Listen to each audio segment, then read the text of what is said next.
कितनी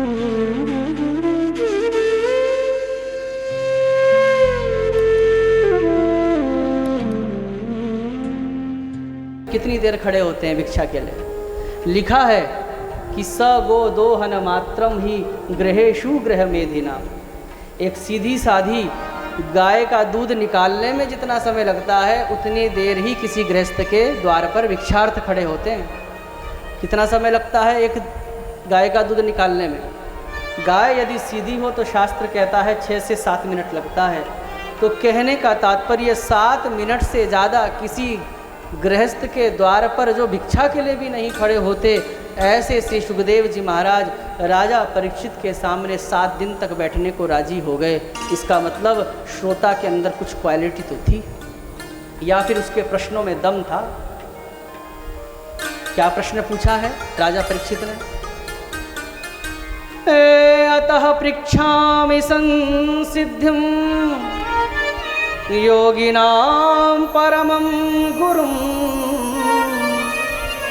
पुरुषस्येह यत् कार्यं म्रियमाणस्य सर्वथा। अतः पृच्छामि संसिद्धिं। हे योगियों के गुरु श्री सुखदेव जी महाराज, मेरा यही प्रश्न है कि म्रियमाणस्य किम कर्म, जो मरने वाला है उसको क्या करना चाहिए? बस यही इस प्रश्न की श्रेष्ठता है। यही वो पंक्ति है जिसके कारण सुखदेव जी 7 दिन बैठने को राजी हुए। अब आप कहेंगे इस प्रश्न में ऐसा क्या है? यही तो पूछा था कि मरने वाले को क्या करना चाहिए। अरे इस प्रश्न की ये विशेषता है कि राजा परीक्षित ने इस प्रश्न को स्वार्थिक बनकर नहीं किया, पारमार्थिक बनकर किया। कहने का तात्पर्य, अगर राजा परीक्षित ने भूल कर भी सुखदेव जी को ये कह दिया होता कि हे गुरुदेव, मेरी मृत्यु 7 दिन में होने वाली है, ये बताओ मेरी मुक्ति का उपाय, मेरी मुक्ति कैसे हो, तो मुझे लगता है सुखदेव जी इस प्रश्न के सामने न ठहरते, अपितु ठहरना तो छोड़ो, पहले तो ठहाका मार मार के हंसते। ए राजन, ये दुनिया है, ये रैन बसेरा है, तू क्या पहला आदमी है जो मरने वाला है? इस संसार में जो आया है वो मरेगा, क्योंकि ये मृत्यु लोक है, मृत्यु अवश्यम भावी है। दुनिया मर रही है, तू भी मर जाएगा, मेरे को क्या? तो मैं मरने वाला हूँ, मेरी मुक्ति का उपाय बताओ, अगर ये पूछते तो ये उसका पर्सनल प्रश्न बन जाता। और एक पर्सनल, एक स्वार्थिक प्रश्न के आगे सुखदेव जैसा निर्मोही संत कभी न ठहरता।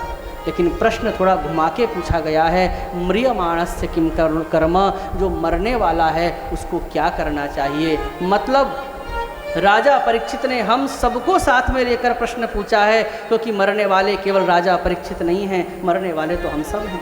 हमने कौन सा जिंदा रहना है? तो इसलिए राजा परीक्षित ने हम सबको लक्षित करते हुए, हम सबके प्रतिनिधि के रूप में हमारा प्रतिनिधित्व करते हुए प्रश्न पूछा है। इसलिए सुखदेव जी गदगद हो गए कि देखो, समाज कल्याण की भावना से इसने प्रश्न पूछा है, म्रियमाणस्य किम कर्म, जो मरने वाला है उसे क्या करना चाहिए। अब ये प्रश्न हम सबका बन गया। अब ये प्रश्न हम सब परीक्षित बन गए, हम सब परीक्षित हैं, हम सब मरने वाले हैं, क्या करना चाहिए। और सुखदेव जी ने जब अपनी वाणी को खोला है तो सबसे पहले प्रश्न की प्रशंसा की है। प्रशंसा सुनने का आदी नहीं होना चाहिए, लेकिन एक बात बताऊं, यदि बच्चे ने कोई अच्छा काम किया है ना, तो उसको प्रसन्नता, उसकी प्रशंसा कर देनी चाहिए।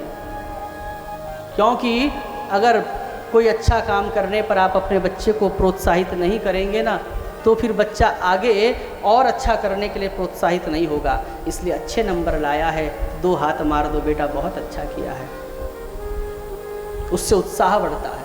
तो सुखदेव जी महाराज ने भी राजा के प्रश्न की प्रशंसा करी है। श्री शुक उवाच वरीयानेशते प्रश्नः कृतो लोकहितं नृप आत्मवेसम्मतः पुंसाम् अन्ते नारायण स्मृतिः आत्मवेसम्मतः पुंसाम्। श्रोतव्यादिषु यः परः वरीयानेशते प्रश्नः। राजा परीक्षित, ते प्रश्न वरीयान, तेरा प्रश्न बहुत श्रेष्ठ है। क्यों श्रेष्ठ है? क्योंकि कृतो लोक हितम नृप, तूने लोक हित की भावना से प्रश्न पूछा है। इसलिए समाज को ध्यान में रखते हुए जब कार्य हम करते हैं तो भगवान हमसे अतिशय प्रेम करते हैं। शुकदेव जी ने भी प्रशंसा करी है। शुकदेव जी कहते हैं, धन्य है राजन तू, निद्रया ह्रियते नक्तम व्यवायेन च वावया दिवाचार्थे हया राजन कुटुंब भरणेन वा। तू धन्य है राजा परीक्षित कि तू अपने मृत्यु को मंगलमय बनाने के लिए भगवान की कथा सुनने के लिए आ गया। राजन, मरना केवल तूने थोड़ा ही है, दुनिया ने मरना है। लेकिन देखो तो अपनी मृत्यु को भूलकर ये दुनिया वाले कैसे जीवन जी रहे हैं। दिवाचार्थे हया राजन, इन दुनिया वालों का दिन तो बीत जाता है अर्थ अर्जित करने में, हाँ, और रात्रि बीत जाती है व्यसनों में, सोने में, और इस प्रकार से दिन बीत गया अर्थ कमाने में, कुटुंब भरणेन वा, अपने कुटुंब का पालन पोषण करने में। इससे अधिक किसी ने अपने लक्ष्य को बनाया ही नहीं है। राजन, कितने दुर्भाग्य की बात है। तू धन्य है राजन कि तू सब कुछ छोड़कर भगवान की कथा से प्रेम करते हुए यहाँ पर आया है। शुकदेव जी महाराज से प्रश्न किया, गुरुदेव ये बताइए, अगर भक्ति मार्ग में आगे बढ़ना चाहते हैं तो सबसे पहले क्या करना चाहिए? तो शुकदेव जी महाराज बता रहे हैं, तस्मात् भारत सर्वात्मा भगवान ईश्वरो हरिः श्रोतव्यः कीर्तितव्यश्च स्मर्तव्यश्चेच्छता भयम्। सबसे पहले भगवान की कथाओं को सुनना चाहिए। दिक्कत तो यह है कि हम सुनते कम हैं, हम बोलते ज़्यादा हैं। इसलिए एक अच्छा वक्ता बनने के लिए पहले एक अच्छा श्रोता बनना पड़ता है। आप जितना सुनोगे वो सुनकर वो सब ज्ञान आपके अंदर फीड हो जाएगा, और उसके बाद जब कदाचित आपको बोलना होगा तो वो भरा हुआ ज्ञान आपका मुख से प्रस्फुटित होने लगेगा। लेकिन प्रस्फुटित तो तब होगा ना जब हम अच्छे श्रोता बने होंगे। तो भगवान की भक्ति में सबसे पहले भगवान की कथाओं को सुनना चाहिए। श्रोतव्यः कीर्तितव्यश्च, फिर उस जिसको सुना है फिर उसको गाना चाहिए, मनन करना चाहिए, सुनना चाहिए। ऐसे करते करते करते हमारा भगवान की कथाओं को सुनकर भगवान से प्रेम स्नेह होने लगता है। और सुखदेव जी महाराज कह रहे हैं कि जीवन का सबसे बड़ा लाभ जानते हो राजन क्या है? हमारी नज़रों में जीवन का सबसे बड़ा लाभ क्या है? अच्छी जॉब लग जाना, जॉब के पैसे से अच्छी कोठी बना दें, एक पोर्च में 4 व्हीलर गाड़ी खड़ी हो, बच्चे इंग्लिश फर्राटेदार बोलते हों, बस इतना ही हम समझ पाए हैं। इसी को हम सबसे बड़ा प्रॉफिट समझते हैं, लाभ समझते हैं। लेकिन उस संत से पूछो जिसको स्त्री पुरुष में भी क्या अंतर होता है, इसका भी भेद नहीं है। ऐसे श्री सुखदेव जी महाराज कि स्त्री किसे बोलते हैं, पुरुष किसे बोलते हैं, ऐसे निर्मोही जब सुखदेव जी महाराज से राजन परीक्षित ने पूछा, महाराज ये तो बताइए जीवन का सबसे बड़ा प्रॉफिट क्या है, सबसे बड़ा लाभ क्या है? तो सुखदेव जी कहते हैं, लिखो राजन क्या है जीवन का सबसे बड़ा लाभ। एतावान् सांख्ययोगाभ्याम् स्वधर्मा परिनिष्ठया जन्म लाभः, समझ रहे हो, जन्म लाभः परः पुंसाम् अन्ते नारायण स्मृतिः। जन्म लाभः परः पुंसाम अन्ते नारायण स्मृति। बोले जीवन का सबसे बड़ा लाभ यही है कि हम अपने दायित्व को निभाते हुए भगवान का साथ साथ स्मरण करते हुए चलें, और हमको भगवान के नाम की ऐसी आदत पड़ जाए कि जब हमारा अंतिम समय आए और हम जब अंतिम श्वासें गिन रहे हों तो उस समय हमको मकान, दुकान, स्त्री, पुत्र, बंधु, बांधव ये याद ना आए, हमको भगवान का स्मरण हो जाए। अन्ते नारायण स्मृति अयम जन्म लाभः परः पुंसाम, यही जीवन का सबसे बड़ा लाभ है। तो जीवन का सबसे बड़ा लाभ क्या है? अंत में नारायण की स्मृति हो जाना, जो बड़ा कठिन है, संभव नहीं है लेकिन असंभव भी नहीं है। जन्म जन्म मुनि यतन कराही, लेकिन अंत राम कहीं आवत नाही। जो रात दिन भगवान का भजन करते हैं, अंतिम अवस्था में उनके मुंह से भी राम निकल जाए बड़ा मुश्किल है। और जिन्होंने अभ्यास ही नहीं किया, जिन्होंने कथाएं ही नहीं सुनी, तो उनके मुंह से तो हम कल्पना ही कैसे कर सकते हैं। और बताइए गुरुदेव भक्ति मार्ग में आगे बढ़ने के लिए क्या करना चाहिए? कितना सुंदर सुंदर ज्ञान दे रहे हैं सुखदेव जी।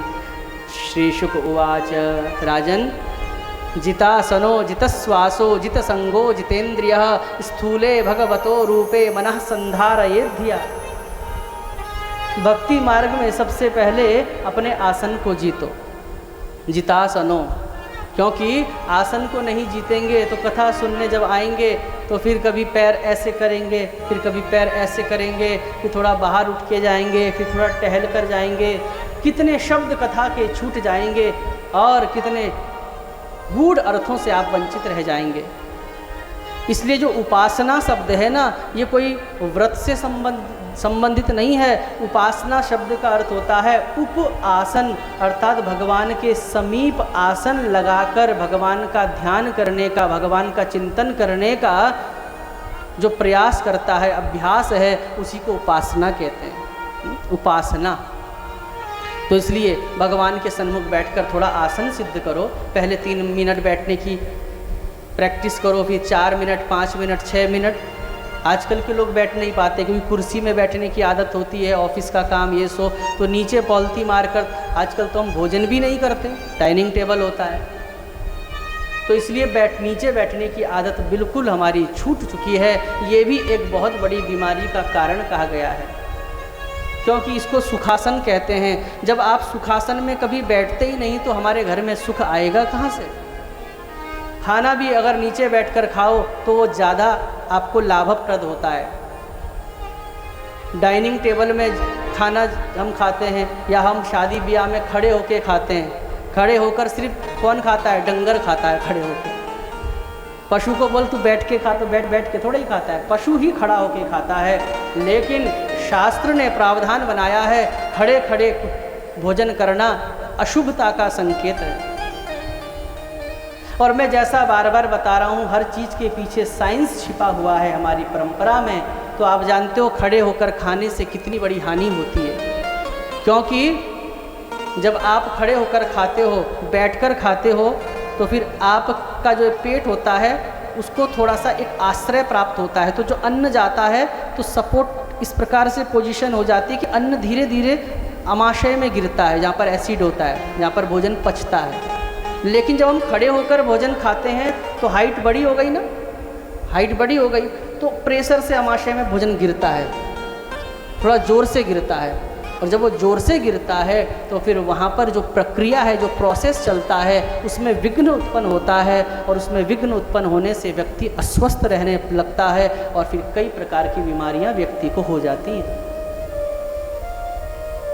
तो इसलिए महाभारत में तो बिल्कुल स्पष्ट लिखा है, चलते चलते कभी खड़े होकर कभी भोजन नहीं करना चाहिए। और शास्त्र में हाथ से भोजन करने का नियम बताया गया है। आजकल हम बिना चम्मच से भोजन नहीं करते। ये जो 5 उंगली हैं, पृथ्वी, जल, तेज, वायु, आकाश, 5 का मिश्रण है, 5 का मिश्रण है। तो जब हम किसी भी भोजन को इस प्रकार से हाथों से करते हैं तो 5 तत्व का सपोर्ट होने से उस भोजन में एक ऊर्जा आ जाती है जो हमारे शरीर को बहुत ऊर्जावान बनाती है, बहुत बलवान बनाती है चम्मच से। अच्छा, एक रिसर्च देखो, मज़े की बात देखो, एक रिसर्च में पढ़ रहा था, अमेरिका का रिसर्च, उसने बताया था, उन्होंने स्पून से, चम्मच से भोजन करने वाले बच्चों में और माँ के हाथ से भोजन करने वाले बच्चों में जब उन्होंने अंतर किया तो क्या पाया? बोले जो स्पून से भोजन करते हैं, चम्मच से भोजन करते हैं, उन बच्चों को पता ही नहीं चल पाता कि हमारी बॉडी को अन्न की कितनी ज़रूरत है। लेकिन जब हाथ से भोजन करते हैं तो हाथ सपोर्ट करता है और फिर वो हमारी बॉडी को बताता है कि हमको कब तृप्ति होगी। आजकल का बच्चा कार्टून नहीं देख रहा है, तो फिर वो एक चम्मच भी नहीं खाएगा, ऐसा लगता है कि खा ही नहीं सकता, इसको भूख ही नहीं है। लेकिन कार्टून दिखा दो, आप चम्मच पे चम्मच डालते रहो, चम्मच पे चम्मच डालते रहो, उसे पता ही नहीं खाना कितना है, क्योंकि ध्यान डाइवर्ट हुआ। इसलिए शास्त्र कहता है भोजन करते हुए इधर उधर की बातें करना, सोचना, तो ये भी भोजन की गुणवत्ता को कम कर देता है। अगर आप चाहते हो भोजन की पूरी गुणवत्ता का लाभ हमें मिले 100%, तो उस समय आपको इधर उधर की कारोबार आदि की बातें कर दो बंद, आप पूरा ध्यान भगवान के प्रसाद में रखो। अन्नपूर्णे सदा पूर्णे शंकर प्राण वल्लभे ज्ञान वैराग्य सिद्ध्यर्थम भिक्षाम देहि च पार्वती माता च पार्वती देवी पिता देवो महेश्वरः बांधवा शिव भक्ताश्च स्वदेशो भुवनत्रयम्। हे अन्नपूर्णे मैया, आपने कृपा करी है, आप शंकर जी की अर्धांगिनी है, आपने कृपा करी 2 वक्त की रोटी मुझे मिली है। ऐसे भी कई परिवार हैं माँ जिसको भोजन 2 वक्त का प्राप्त नहीं होता। मैं सौभाग्यशाली हूँ, मैं आपके चरणों में प्रणाम करता हूँ। ऐसा कहकर अन्न को भगवान की कृपा समझकर ग्रहण करना चाहिए, उसकी गुणवत्ता बढ़ जाती है। ये भोजन से पहले पढ़ने वाले 2 मंत्र हैं, हो सके तो बच्चों को याद कराओ। तो निवेदन कर रहा था, तो चम्मच से खाने पर हमको पता नहीं चलता कि हमको कितनी हमारी बॉडी को आवश्यकता है, लेकिन जब आप हाथ से भोजन करते हो तो डकार भी बढ़िया आती है और शरीर भी एक संकेत देता है कि हाँ अब हमको हो गया। बोलो राधे राधे। तो जितासनो, तो हमको अपना आसन जीतना है। एक बात और बताऊं, जब आप कहीं भी बैठते हैं, अगर आपको चलो ठीक है दर्द होता है, क्योंकि आप दर्द अपनी पर्सनल बात है आपको बता रहे हैं कि जब हम कथा करते हैं तो हम तो नशे में रहते हैं, हमें पता ही नहीं चलता कितना टाइम हो गया। तो हमने यहाँ इस व्यासपीठ में 8-8, 9-9 घंटा भी बैठकर कथा करी है, लेकिन जब हम किसी की स्वयं कथा सुनने जाते हैं ना, थोड़ा बहुत हम भी ऐसे ऐसे करते हैं। तो हम नीचे बैठने पर हमसे भी तब लगता है कि भैया यहाँ तो कोई सपोर्ट सिस्टम काम कर रहा है जिससे हमको पता नहीं चल रहा है, लेकिन हाँ नीचे थोड़ा कष्ट होता है। तो अगर आपको कष्ट हो तो कोई बात नहीं, थोड़ा पैर ऐसे कर लो या ऐसे कर लो, लेकिन कभी भी ऐसे नहीं बैठना। इसको दरिद्र आसन कहते हैं। घर में भी कभी भी ऐसे, इस आसन को दरिद्र आसन कहते हैं। तो इस आसन में आप कभी ना बैठें। बाकी आप अपनी सुविधा के अनुसार थोड़ा सा पैर को तोड़ मरोड़ सकते हैं, थोड़ा आनंद लेने के लिए। तो जितासनो, राजन अपने आसन को जीतो, जिता श्वास हो और अपनी श्वासों को जीतो, अर्थात प्राणायाम के माध्यम से अपने शरीर को स्वस्थ रखो।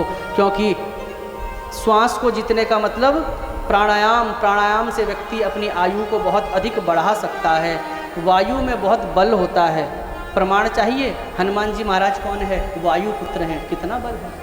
अब आप कहेंगे वो तो हनुमान जी हैं, लेकिन मैं आपको एक सांसारिक आपके आगे चलता फिरता उदाहरण बताता हूँ कि वायु में कितनी ताकत होती है, वायु में कितना प्रेशर होता है। जो बड़े बड़े वो होते हैं क्या, डंपर आदि होते हैं ना, तो वायु के प्रेशर से देखो कितना बड़ा वो लोड ऐसे करके उठाते हैं और पीछे चला जाता है सारा का सारा। और देखिए उन डंपर में क्विंटलों कितना टन माल भरा पड़ा रहता है, और वो उत्तराखंड से उत्तर प्रदेश तक चले जाते हैं वो डंपर ट्रक। किसके बल पर? कभी ध्यान दिया? वायु के बल पर। अगर मैं उनके टायर पर की हवा निकाल दूं तो क्या वो डंपर एक कदम भी चल सकता है? लेकिन उसी वायु का जब संग्रह किया, उन टायरों में जब वायु भरी गई तो देखो कितना टन माल वो एक राज्य से दूसरे ट्रांसपोर्ट ट्रकों को आप देख सकते हैं, कितना भारी भरकम सामान वो एक राज्य से दूसरे राज्य तक पहुंचाते हैं। ये किसकी ताकत है? उनके टायरों में छिपी हुई वायु की ताकत है। तो जितासनो जितश्वासो, इसलिए हे राजन, जो तुम्हारे प्राण है ना, ये वायु है। अगर इस वायु को प्राणायाम के माध्यम से आप संचित करें तो आप अपनी आयु और बल दोनों को बढ़ा सकते हैं। जितासनो जितश्वासो, और क्या जीतना है महाराज? जित संगो जितेंद्रियः, जित संगो, और अपना संग भी जीतना है। संग अच्छा होना चाहिए। शिव पुराण में कर रहा था तो शिव पुराण में लिखा था, जो स्त्रियां, जो महिलाएं अपने माता पिता की निंदा करती हो या जो बहुएं अपनी सासू की बुराई करती हो, ऐसी जो पत्नियां अपने पतियों की बुराई करती हो, ऐसी महिलाओं के पास बैठने मात्र से ही बहुत घोर नरक में जाना पड़ता है। इसलिए संगत अच्छी होनी चाहिए। जैसी संगत करोगे वैसी रंगत होगी। तो संग का प्रभाव। काजल की कोठरी में जैसो भी सयानो जाए, एक लीक काजल की लागी है पैलागी है। काजल की कोठरी पे जैसो भी सयानो जाए। सयानो अर्थात कितना भी संभल कर हम चले जाएं, काजल की कोठरी में जब बाहर निकलते हैं तो दाग लग ही जाएगा। इसलिए अगर आप शराबी कबाबी के साथ घूमते हैं, आप ना तो शराब पीते हैं, आप ना तो कबाब खाते हैं, आप ना तो जुआ खेलते हैं, लेकिन घूमने मात्र से लोग कहेंगे देखो देखो फलाने का लड़का आजकल शराबी कबाबियों के साथ घूम कर खुद शराबी हो गया। आपने पिया नहीं लेकिन फिर भी कलंक लग जाएगा। और फिर वो रंग चढ़ते हुए देर भी नहीं लगती, क्योंकि जिनको भी व्यसन लगे हैं ना, आप प्रमाण उठाकर देख लीजिए, जिनको भी दुर्व्यसन लगे हैं उनको संगत से ही लगे हैं। इसलिए संगत आपकी अच्छी होनी चाहिए। त्याग दीजिए, आज संकल्प कीजिए उन लोगों की संगत जिनकी संगत अच्छी नहीं है। भक्तों की संगत करो, संतों की संगत करो। कभी कभी मंदिर में जाकर बैठो, 2-4 ज्ञान की चर्चाएं करो, जीवन बहुत सुंदर हो जाएगा। जित संगो, तो संग को जीतना है। संग का इतना प्रभाव होता है। हम जब पढ़ते थे 14 साल की आयु में घर छोड़कर गुरुकुल में हमको प्रवेश करा दिया, तो फिर हम पुस्तकों में पढ़ते थे कि कीटोपि सुमनः संगात आरोहति सताम शिरः। अरे संगत का वो प्रभाव है कि अगर तुच्छ कीड़ा, जो सुंडी होती है ना, जो फूलों में और मटर वगैरह में भी होती है, वो ऐसे ऐसे चलती है हरी हरी से, तो वो तुच्छ कीड़ा भी अगर फूल की संगत कर देता है। अभी 5 मिनट पहले यहीं घूम रहा था, मैंने देखा भी था, यहीं घूम रहा था। तो कीटोपि सुमनः संगात, अगर वो तुच्छ कीड़ा इस श्रेष्ठ, क्योंकि ये तो श्रेष्ठ है और वो कीड़ा तुच्छ है, उस तुच्छ कीड़े ने जब श्रेष्ठ फूल का संग किया, संग करके यहाँ बैठ गया, और आप जब भागवत में आए आपका तो ध्यान गया नहीं और आपने उसको भगवान बांके बिहारी जी के ऐसे मस्तिष्क में रख दिया। तो फूल अच्छे का संग किया ना, तो अच्छे का संग करने से वो तुच्छ कीड़ा भी फूल के माध्यम से ठाकुर जी के मस्तिष्क में विराजमान हो गया, अथवा वो भी भागवत के ऊपर चढ़ गया, जिसका स्पर्श भी दुर्लभ बताया गया है। कीटोपि सुमना, ये किसका फल है? संग का फल है। लोहे की कील में कितना मर्जी पंख लगा दो, लोहे की कील हमेशा पानी में डूबेगी। तैरेगी क्या? तैरेगी, लेकिन कील तैरती है संग के कारण। पता है आपको, कील तैरती है संग के कारण। जब वही कील नाव का संग करती है, नाव अर्थात जो पार लगाने वाली है दुनिया को, तो वो कील जब श्रेष्ठ नाव का संग करती है, जिसका स्वभाव ही पार लगाना है, और नाव में ठुक जाती है, तो नाव के संसर्ग के कारण वो कील स्वयं भी पार होती है और कई बार लोगों को भी पार कराती है। ये संग का प्रभाव है। जित संगो जितेंद्रिया। तो इस प्रकार से स्थूले भगवतो रूपे मनः संधारयेद्या, भगवान का स्थूल और सूक्ष्म रूप का चिंतन करना चाहिए, इसका वर्णन किया है। भगवान के विराट स्वरूप का वर्णन किया है। भगवान, ये जो ब्रह्मांड है ये कैसा है? हम कितने लोक हैं? हम 3 लोक बोलते हैं, लेकिन लोक 3 नहीं हैं, लोक 14 हैं। कितने हैं? 14 लोक। 14 लोकों से निर्मित एक ब्रह्मांड है। एक ब्रह्मांड 14 लोकों से निर्मित है। वो लोक कौन कौन से हैं? नीचे के 7 हैं, ऊपर के 7 हैं। आप जिस लोक में रहते हैं माताओं, इसका नाम है भूलोक, और इसके ऊपर है भू, भुव, स्वः, मह, जन, तप, और ब्रह्मा जी का जो सत्यलोक है वो सत्यलोक कहा गया है। और नीचे के, इसके नीचे अतल, वितल, सुतल, तलातल, रसातल, महातल और पाताल। तो ये 14 लोकों से निर्मित एक ब्रह्मांड है, और ये ब्रह्मांड भगवान का शरीर कहा गया है। अच्छा, एक शंका का और समाधान कर दूं, फिर हम 3 लोक क्यों कहते हैं? छठा तेरी 3 लोक ते न्यारी है, हा? कहते हैं ना। तो 3 लोक तो हम शॉर्ट में कहते हैं, जैसे कि एक लोक में पूरे ऊपर के आ गए, एक में पूरे नीचे के आ गए, एक में हमारा बीच का आ गया। तो इसका आप उपनाम त्रिलोक हम कह देते हैं, लेकिन 14 लोक होते हैं। यही भगवान का विराट रूप है।